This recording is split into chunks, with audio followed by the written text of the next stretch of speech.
अश्विनी भिड़े जी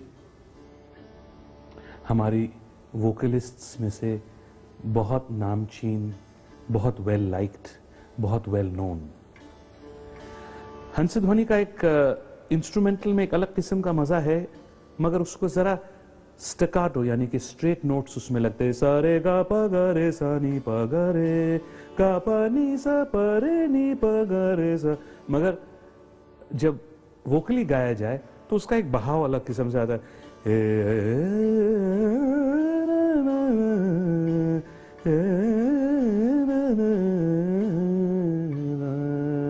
उसको किस तरह निखारा, किस तरह चार चांद दिया इसमें।